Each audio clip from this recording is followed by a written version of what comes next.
Hello friends, this is Anu Samar and welcome to our YouTube channel A to Z English Hub, the place where we are going to change the way of learning English.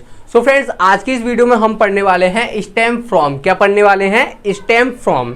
इस stem from को हम तब use करते हैं जब हमें बताना हो कि कोई भी चीज़ इसकी वजह से उत्पन्न हो गई, किसी भी चीज़ का उत्पन्न होना, है ना, क्या होता है? Stem from. उसके लिए किसका यूज करते हैं? Stem from. चलिए मैं एग्जांपल देता हूँ, शायद उससे आपको समझ में आ जाए कि जैसे सपोज किसी को उल्टियाँ हो गई, अब हमें पता करना है कि भाई ये उल्टियाँ हुई पर कैसे हुई, है ना, ऐसा क्या खा लिया था, ऐसी क्या वजह थी जिससे ये उल्टियाँ उत्पन्न हो गई, मतलब ये हो गया, है ना। मानो कि कोई रिजल्ट निकल के आया, लेकिन वो रिजल्ट कैसे, क्या उसकी वजह थी, क्या ऐसी जड़ रही थी तब जाके वो रिजल्ट निकल के आया। उसके लिए हम क्या करते हैं? Use stem from. किसका यूज करते हैं? Stem from. अभी ये एग्जांपल से और अच्छे से समझ में आ जाएगा, ठीक है। चलिए हम एग्जांपल पढ़ना शुरू करते हैं। मैंने बोला all my problems stemmed from tension. तो यहाँ पे क्या हुआ है? ऑल मतलब कि सारी की सारी। ऑल का मतलब क्या होता है? सारा, सभी, है ना। माई मतलब मेरी, प्रॉब्लम्स मतलब परेशानियां। ऑल माई प्रॉब्लम्स, मेरी सारी की सारी परेशानियां। स्टेम्ड फ्रॉम मतलब उत्पन्न हुई। स्टेम्ड फ्रॉम का मतलब क्या होता है? उत्पन्न होना। मेरी सारी की सारी परेशानियां स्टेम्ड फ्रॉम मतलब उत्पन्न हो गई, मेरी सारी परेशानियां उत्पन्न हुई। अब जिस चीज से उत्पन्न हुई, अब मैं उसका नाम इसके बाद में बोलूंगा, है ना। किससे उत्पन्न हुई? टेंशन। किससे उत्पन्न हुई? टेंशन। मतलब कि वो टेंशन थी वजह, ये टेंशन वजह थी, इसकी वजह से क्या उत्पन्न हो गया? प्रॉब्लम्स। क्या उत्पन्न हो गया?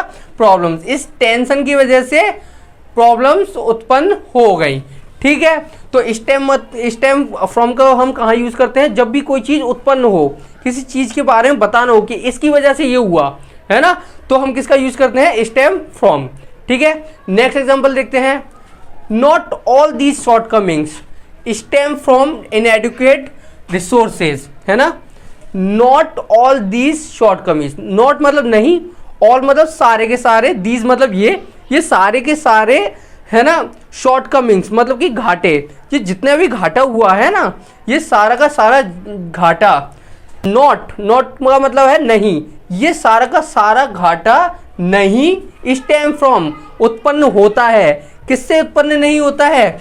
इनएडुकेट का मतलब होता है अपर्याप्त, जो पर्याप्त ना हो। अपर्याप्त मतलब कमी हो उसमें, है ना। अपर्याप्त हो, पूरा ना हो, है ना। अपर्याप्त रिसोर्सेज मतलब संसाधन, है ना। रिसोर्सेज मतलब संसाधन।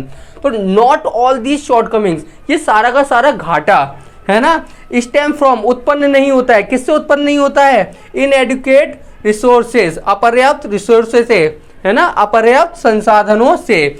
अपर्याप्त संसाधनों से ये सारा का सारा घाटा उत्पन्न नहीं होता है ना। ये होगी इसकी Hindi.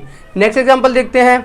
Where did this anger stem from? अब किसी को एकदम से गुस्सा आ गया, बहुत सारा गुस्सा आ गया। अब हमें पता नहीं है, कुछ लोग मुंह ला के बैठ जाते हैं और फिर बताते हैं नहीं कि हो क्या रहा है ना, क्यों गुस्सा है। तो हम उनसे पूछ सकते हैं Where did this anger stem from? कहाँ से ये गुस्सा उत्पन्न हुआ, कहाँ से ये गुस्सा आया, है ना। ऐसी क्या वजह थी जो आप गुस्सा हो, है ना। तो उसके लिए हम किसका यूज कर सकते हैं? स्टेम फ्रॉम का। तो गाइस मैं उम्मीद करूंगा कि आपको ये समझ में आ गया होगा। अगर नहीं समझ में आया हो तो वीडियो को दोबारा से इसको देख लीजिएगा, आपको अच्छे से समझ में आ जाएगा, ठीक है फ्रेंड्स। तो मिलते हैं हम हमारी नेक्स्ट वीडियो में, तब तक के लिए बाय फ्रेंड्स।